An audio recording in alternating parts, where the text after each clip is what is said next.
I had never imagined that curiosity could lead me into such a dangerous, thrilling, and utterly humiliating situation. My name is Jack, and I've always had a fascination with dressing as a girl, not out of necessity, but out of fascination and self-expression. I wasn't someone who lived openly in this way.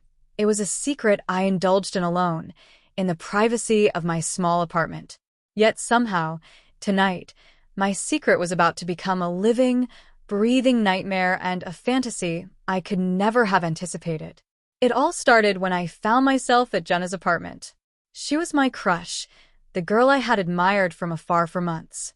Her confidence, beauty, and subtle charm had drawn me in, yet I had never confessed how deeply I longed to be close to her, or to step into a version of myself that could meet her gaze on equal footing.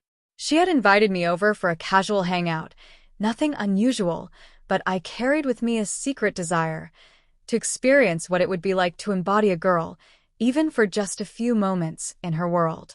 The apartment itself was a reflection of Jenna's personality, organized, elegant, and vibrant.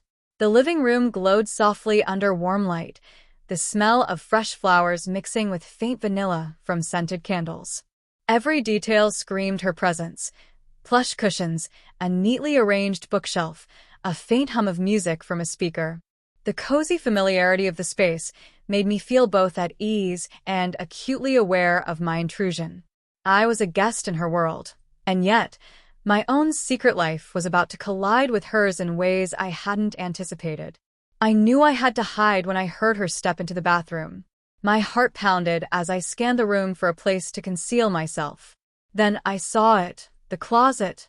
A narrow, walk-in wardrobe filled with jackets, shoes, and dresses. My pulse quickened as I slipped inside, squeezing behind a row of dresses that smelled faintly of jasmine. The darkness embraced me, comforting yet suffocating. I pressed myself against the wall, barely breathing, as I imagined Jenna stepping out, oblivious to the fact that I was literally inches away from her. It was in that cramped space that I began to reflect on my fascination with crossdressing. I had always been drawn to the softness of fabrics, the elegance of makeup, the thrill of transformation. It wasn't just about appearance, it was about identity, control, and exploring a side of myself that most people would never understand. Yet hiding here, in Jenna's closet, the thrill was mixed with terror. The stakes had become real in a way I could never have predicted. Time stretched as I listened to her movements outside the closet. She hummed softly, completely unaware, and I felt a pang of longing. I imagined myself in her clothes, slipping into heels, brushing my hair, applying makeup. The fantasy that had once been private, distant, and untouchable was suddenly within reach. And yet, the danger of discovery made every second electric. I wasn't just experimenting. I was stepping into a role that could define the next chapter of my life, or destroy it entirely. I couldn't help but remember how I had come to admire Jenna in the first place. She had this effortless charm, a way of moving through the world that made everyone around her feel at ease, yet aware of her presence. I had watched her from afar, imagining what it would be like to be someone she noticed, someone she admired, someone she could trust, and maybe even desire. Now, hiding here, pressed against the wall of her closet, I realized that fantasy and reality had collided in a way that was intoxicating and terrifying all at once. And then, the first real challenge presented itself. Jenna returned to the living room, closer than I expected. My heart leapt as I heard her approach, her footsteps soft but deliberate. I had to remain perfectly still, perfectly silent, and perfectly unnoticed. My mind raced, imagining what would happen if she discovered me here, hidden among her clothes. Would she laugh? Be angry? Or worse, would she know exactly who I was and what I had been thinking? The seconds stretched into minutes, my body tense, every nerve alert. I realized then that this wasn't just about hiding, it was about survival, performance, and anticipation. I had entered this world willingly, craving the experience of stepping into femininity, but I hadn't considered the consequences. Every sound, every movement could betray me, and yet the thrill of being so close to Jenna, even unnoticed, sent shivers down my spine. In those moments, pressed among dresses and jackets, I reflected on the paradox of my desires. I wanted to be seen, admired, and perhaps even loved, but I also wanted to remain hidden, safe from judgment and exposure. The closet became a microcosm of my inner conflict, the intersection of fear, desire, and identity. I was no longer just Jack. I was someone new, someone vulnerable, someone dangerously close to having my deepest secrets revealed. And as Jenna's shadow passed near the closet door, I realized one truth that chilled me to the core. I wasn't just hiding. I was being watched. My secret had become tangible, immediate, and unavoidable. And in that instant, I understood that nothing would ever be the same again. The air in the closet was suffocating. My back ached from standing so long, pressed between Jenna's soft dresses and the wooden wall. I could hear her faint humming from the next room, her voice melodic and hauntingly casual, as if my heart wasn't pounding hard enough to echo through the clothes around me. Every sound from her felt amplified. The brush of fabric, the clink of a glass, the creak of floorboards. My body froze each time she came near, my breath trembling in shallow bursts. It was unbearable, yet exhilarating, the forbidden mix of fear and desire that I could never explain to anyone. Minutes stretched into an hour. My muscles trembled, and the closet felt smaller by the second. I told myself I'd sneak out once she fell asleep. That was the plan. Wait, stay quiet, escape. Simple. But fate doesn't care about plans. At some point, Jenna's phone rang. Her voice shifted, serious, focused. "Yeah, I'll be here tonight," she said. "No, it's fine. I needed some time alone anyway." A pause. Then softer. "You can come over tomorrow. I promise." Tomorrow. That meant she wasn't leaving tonight. My stomach dropped. I wasn't getting out. I pressed my hand to my chest, trying to slow my breathing. Every second that passed made the situation worse. I should have just told her. I should have made an excuse and left earlier. But now, trapped in her closet like some voyeur, my mind spiraled through panic and shame. I reached for the doorknob, then froze as I heard her footsteps approaching. Closer, closer, until she was right outside. The closet door creaked. I held my breath so tight my lungs burned, but she didn't open it. Instead, she hung something on the handle, a silky pink robe. The scent of her perfume drifted in through the small crack, warm and intoxicating. I almost groaned aloud. The faint brush of satin against my arm sent a shiver through me. I couldn't help it. I reached out, fingertips grazing the soft fabric. The sensation was electric, wrong, thrilling, addictive. The robe seemed to whisper temptation, and for a dangerous moment, I stopped caring about being caught. I imagined myself wearing it, how it would feel on my skin, how it would move with me. My body ached with curiosity. I wanted to know what it would be like to be the kind of girl Jenna was, confident, beautiful, unapologetic. I swallowed hard and closed my eyes, letting the fantasy take hold.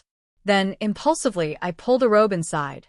The soft satin fell around my shoulders as I slipped it on, trembling from head to toe.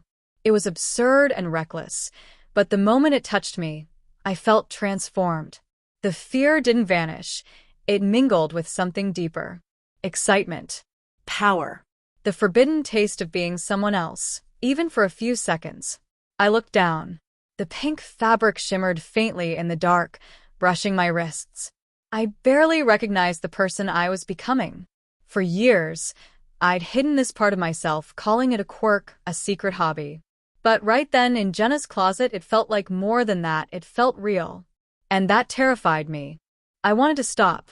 I wanted to shrug it off and remind myself that this wasn't who I was. But another part of me whispered the opposite. Maybe this was me. Maybe the reason I'd always admired Jenna so much wasn't just because I wanted her. Maybe I wanted to be like her. I ran my hands along the robe, lost in the texture, lost in thought. And then I froze. A sound. The faint click of heels on the floor. She was coming back. My heart leapt into my throat as I scrambled, trying to take off the robe, but the silky fabric tangled around my wrists. I panicked, fumbling in the dark. I could see a sliver of light under the closet door, her shadow passing across it. Then the door creaked.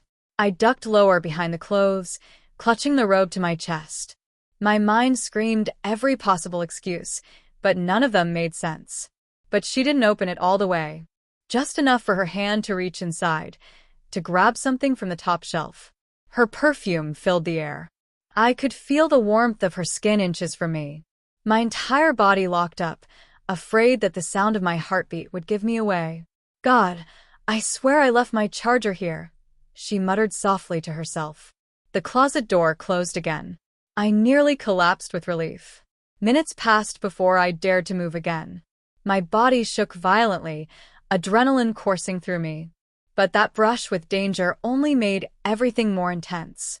The robe still clung to me, a reminder of how close I'd come to being caught, and how impossible it would be to stop now. That's when I saw it. The mirror. It was tucked in the corner, angled slightly between coats. A small, round mirror. My reflection caught the faintest glint of light from the room. The person staring back at me was someone I didn't recognize, someone softer, almost feminine. My lips parted. I looked terrified, yes, but there was also something else in my eyes. A spark. I adjusted the robe, tilted my head, and for a brief, dangerous moment I smiled. That's when Jenna's phone rang again. Her tone changed, serious, sharp. "What do you mean you're coming over now?" she said. Pause. "No, don't." Another pause. Then she sighed. Fine. 10 minutes? Okay. I froze. Someone was coming. 10 minutes. If I tried to escape now, she'd see me. If I waited, I might be caught by whoever was arriving. Either way, I was trapped. The panic surged again, but underneath it, something else stirred. Defiance.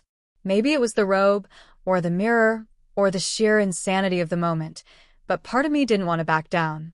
I reached for another item, one of Jenna's wigs, resting on a mannequin head at the bottom shelf. Blonde, wavy, shoulder length. I hesitated only a second before lifting it, brushing the hair through my fingers. My heart hammered, but I was already past the point of return. I placed it on my head. The world seemed to tilt. The reflection in the mirror wasn't Jack anymore. It was someone I didn't know. Someone fearless. Someone beautiful. The sound of keys jingling outside the apartment jolted me back. My fantasy shattered into raw, electric panic. Jenna rushed toward the door, muttering under her breath. I swear if this guy thinks he can just... A knock. Sharp. Impatient. She opened the door. Ryan?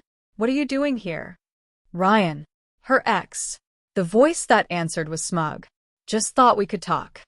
I swallowed a gasp, covering my mouth. My pulse roared in my ears. I could see their shadows moving through the sliver of light under the door. Two figures, inches away from where I hid, one of them my crush, the other her arrogant ex-boyfriend. Every instinct told me to strip off the robe, the wig, to hide deeper, but the sound of Ryan's tone made me freeze. You miss me, he said confidently. No, I don't, Jenna shot back. You need to leave. They were arguing now, tension rising, voices overlapping. I crouched lower, trembling. My body buzzed with adrenaline and shame, yet a strange clarity cut through it all. This was no longer a harmless secret. If I was found, if either of them opened this door, it wouldn't just be embarrassing. It would be catastrophic. The voices grew sharper. Ryan stepped closer, too close. I saw his shadow fall across the closet door. My fingers clenched around the robe. My breath hitched. The knob turned slightly. And in that instant, I knew I couldn't stay hidden forever. The doorknob turned halfway before stopping. The silence that followed was unbearable, like the whole apartment was holding its breath with me. I could see Ryan's shadow lingering right outside the closet, inches away. My heart pounded so loudly, I was sure he could hear it. Then Jenna's voice sliced through the air, firm and angry. Ryan, stop. Don't touch that. Her hand smacked against the wood, forcing the door shut again. Why? He taunted. You hiding something? Yeah, she said sharply. My patience. Her voice wavered, but she didn't move. There was a pause. Heavy, charged, dangerous. Ryan laughed bitterly and muttered something I couldn't hear. Then footsteps, moving away, toward the kitchen. I finally exhaled. I was safe. For now. But that safety came with a different kind of fear. Jenna hadn't opened the door, even though she'd clearly noticed something. She knew, or at least she suspected. Minutes later, I heard her low voice again. "Get out, Ryan. We're done." He said something crude, the sound of a glass hitting the counter, and then a door slammed hard.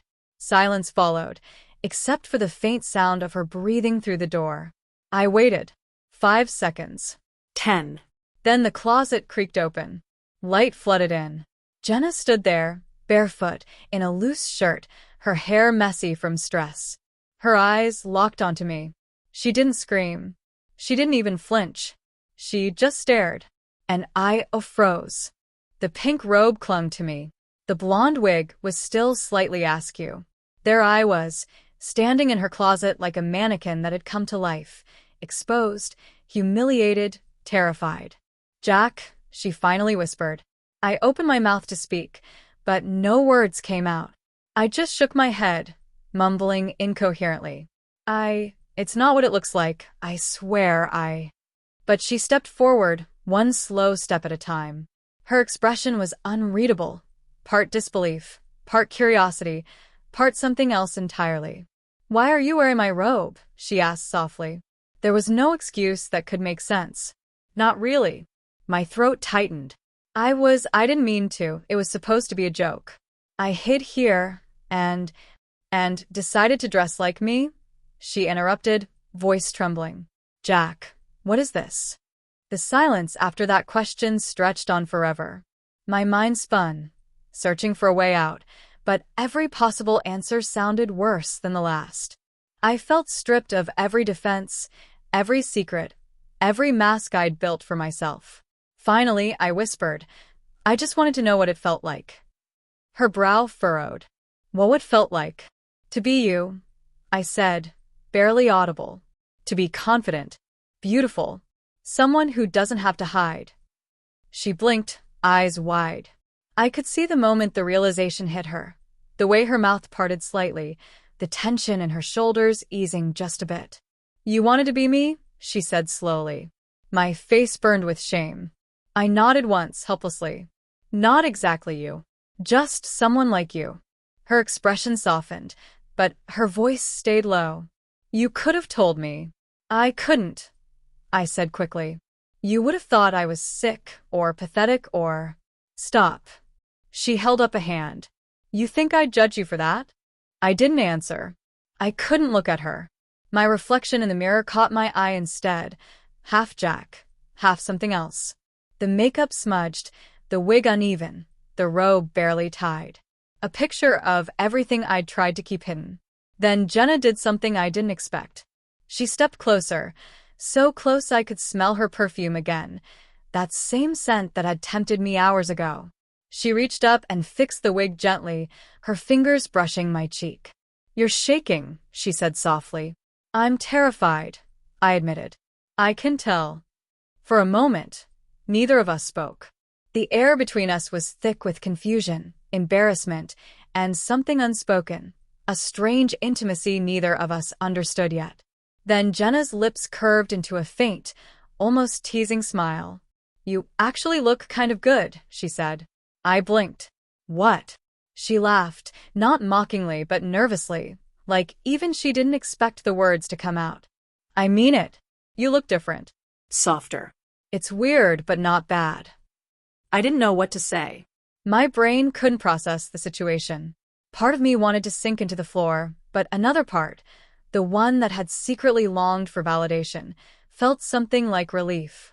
She turned toward her dresser and pulled something out, a lipstick. "If you're going to do it," she said, "at least do it right." "What, Jenna? I can't." "Sit," she said firmly. I hesitated. She gestured to the small vanity chair, her tone more commanding this time. "You've already gone this far, Jack. Don't half-commit now." The shock of her calmness left me speechless. Slowly, I sat down. Jenna leaned close, her reflection beside mine in the mirror. I watched, stunned, as she unscrewed the lipstick and tilted my chin upward. The first touch was featherlight. The color deepened with each stroke, crimson, bold, alive. My pulse thundered in my ears. "Relax," she murmured. "You're trembling." "I can't help it," I whispered. When she was done, she leaned back, studying me. "There," she said. "Now you actually look like someone who belongs in my closet." I let out a shaky laugh, though my voice cracked. "You're not mad." "Oh, I'm mad," she said quietly. "But not for the reason you think." I turned to face her. "Then why?"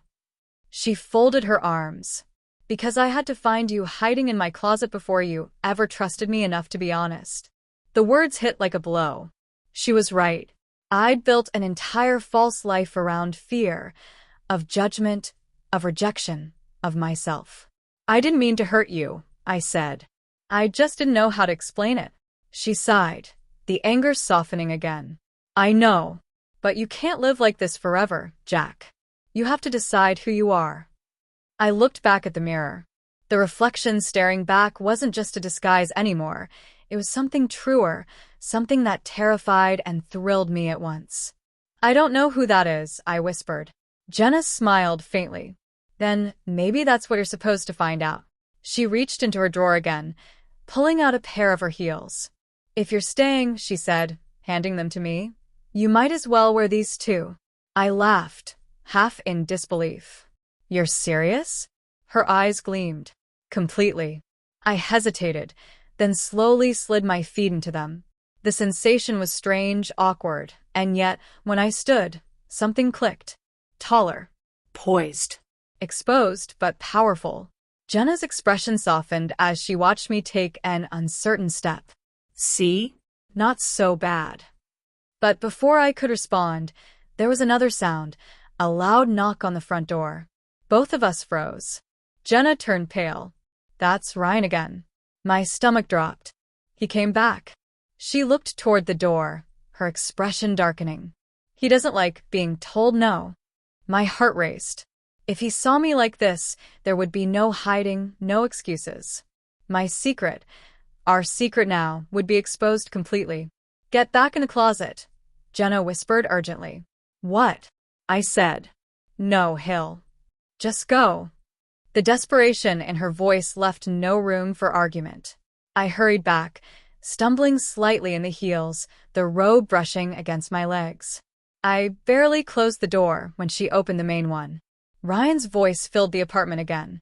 "You're not answering your phone. Thought you were ignoring me." "I was," Jenna said flatly. "Leave." He chuckled darkly. "You always say that, but you never mean it." I peered through the crack of the door. His posture was threatening, his tone dripping with arrogance.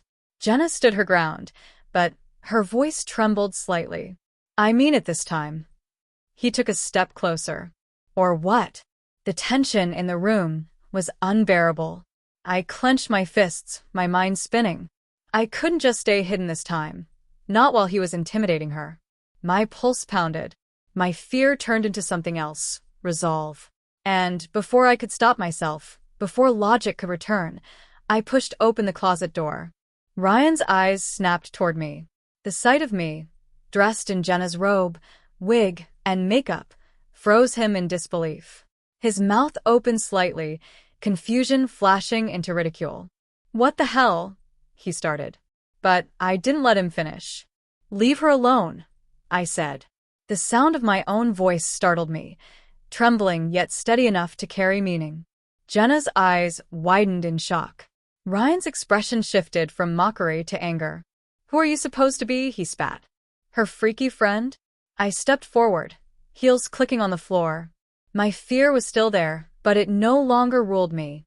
"Doesn't matter who I am. You need to go." He stared at me, then laughed, sharp and cruel. "You think I'm scared of you? You're a joke." Jenna's voice cut in, strong again. He said leave. For a tense moment, none of us moved. Then Ryan scoffed, muttered something under his breath, and stormed out, slamming the door behind him. The rain tapped lightly against the window pane as Jake stared at the reflection in his bedroom mirror. Not the Jake everyone knew, the confident, slightly reserved office worker who blended seamlessly into the gray monotony of the corporate world, but the other Jake, the one who felt alive in silk skirts, soft blouses, and delicate makeup. It was a secret life, one that pulsed beneath the surface of his ordinary days, waiting for moments like this. Quiet, private, and just his own. Jake had never planned for this life to exist in shadows. His fascination with femininity had started innocuously in high school, experimenting with nail polish in secret, stealing a glance at his sister's wardrobe, imagining what it felt like to step into someone else's shoes, literally. Over time, the fantasy had deepened into a ritual, a safe haven he could retreat to when the pressures of being Jake the guy became too heavy. By day, he was a diligent office employee, answering emails, attending meetings, keeping his head down. By night, he explored the version of himself he rarely let surface. The apartment he rented in the city's quieter district was perfect for this double life. A modest two-bedroom with muted beige walls and tall windows, it offered privacy and solitude. One room was entirely his, where clothing racks held an assortment of dresses, blouses, skirts, and shoes. Mirrors leaned against every wall, reflecting back the transformation he so meticulously crafted. The faint scent of floral perfume lingered in the air, a silent signature of the persona he could become. Tonight, he felt drawn to that other self, the one who could be both delicate and daring at once. But Jake wasn't completely alone in this hidden world. Isabella, his girlfriend of nearly 2 years, was unaware of this side of him. Their relationship had been passionate, playful, and full of shared laughter, but it had never brushed against his secret. Isabella was intelligent, observant, with a keen sense of intuition, yet Jake had managed to keep this part of him carefully tucked away. He loved her for her warmth, for her ability to make him feel normal, yet the thrill of crossdressing existed in the tension of secrecy, both liberating and terrifying. It was the balance of that tension that excited him most, the knowledge that this world existed just beyond Isabella's understanding. He could feel the adrenaline spike even now, as his fingers trembled slightly while adjusting the hem of a soft pink dress against his skin. The fabric was cool, smooth, comforting, and alien all at once. High heels sat at the foot of the bed, daring him to step into them, to transform completely into the person he wanted to be. Makeup brushes and palettes lay scattered on the vanity, each tool a key to unlocking the persona he hid from the world. Jake had always been meticulous about his preparations. Choosing the right outfit wasn't just about appearance, it was ritual, a form of meditation. Every brushstroke, every curl of hair, every layer of foundation shaped not only his look but his confidence, coaxing the shy, careful man he was into someone bold, playful, and irresistibly feminine. Tonight, he would become that person entirely. He savored the idea of slipping into sheer tights, of feeling the slight strain of high heels under his feet, of looking into the mirror and seeing a reflection that was entirely different from the one his colleagues and friends expected. Despite the excitement, a knot of anxiety always lingered. What if Isabella returned early? What if someone saw him this way? These fears, however, were part of the allure, part of the reason he relished these private moments so intensely. The duality of his existence, ordinary by day, extraordinary by night, was a secret he cherished, yet a secret that constantly whispered the threat of exposure. As he carefully applied lipstick, a thought crossed his mind, the thrill of being caught, the delicate line between exhilaration and panic. He wondered how far he could push the boundaries of his secret before reality intervened. Isabella's return, a neighbor's glance, a sudden phone call, all could shatter this fragile bubble. But the excitement wasn't just in hiding, it was in transformation, in slipping fully into a version of himself that society might never accept, but that he needed desperately to explore. Tonight, Jake's apartment would become a stage. Each movement was deliberate, the glide of a brush across his eyelids, the swirl of a skirt around his thighs, the steadying of heels against the hardwood floor. He allowed himself a private smile in the mirror, a blend of nervousness and pride. This was his secret, his escape, his thrill. And as the rain continued to fall outside, he felt the first pulse of anticipation. Something was about to happen, something that might push him beyond the safety of his apartment, beyond the privacy of his reflection, into a world where desire, danger, and transformation collided. In this moment, Jake realized he was balancing on the edge of something profound. His life was ordinary enough that no one would suspect the depths of his secret. Yet every second he spent in this persona brought him closer to a reality where lines would blur, where his hidden self could no longer remain concealed. Isabella was out tonight, but soon enough, the normal world would intrude, and Jake didn't know if he was ready to let go of the thrill or to face the consequences that awaited him when the secret inevitably surfaced. And so, with a last glance in the mirror and a deep, steadying breath, Jake stepped into the heels, smoothed the folds of his dress, and let the transformation fully take hold. He was ready to become her, the girl he had always longed to be, and to experience the thrill, the fear, and the intoxicating beauty of living a secret life in plain sight. The moment Jake's heels clicked against the wooden floor, the apartment seemed to shrink, as if every shadow and corner were watching him. The soft swish of the pink skirt brushing against his thighs made his heartbeat quicken, not from exertion, but from the thrill of stepping further into a persona he had only whispered about in private. Tonight wasn't just any night. There was a challenge he had accepted, one that pushed his secret self to its limits. It started innocuously enough, a casual bet from a close friend, someone who knew a slice of Jake's curiosity, but not its depths. "I dare you," his friend had said, with a teasing grin. "If you can go a full day as her, let's just say you'll win something you want." Jake had laughed at first, thinking it was a joke, but the idea had planted itself in his mind. The possibility of fully living as the girl he secretly adored, even for a few hours, was irresistible. And so he accepted, thinking carefully about the logistics. Even now, as he adjusted the straps of his blouse and smoothed the skirt, the familiar knot of anxiety returned. Could he truly pull this off? There was fear mingled with excitement, a dangerous cocktail. His mind raced with what-ifs. What if someone sees me like this? What if Isabella finds out? Am I really ready to cross this line? Each question only amplified the thrill, making the transformation feel simultaneously liberating and perilous.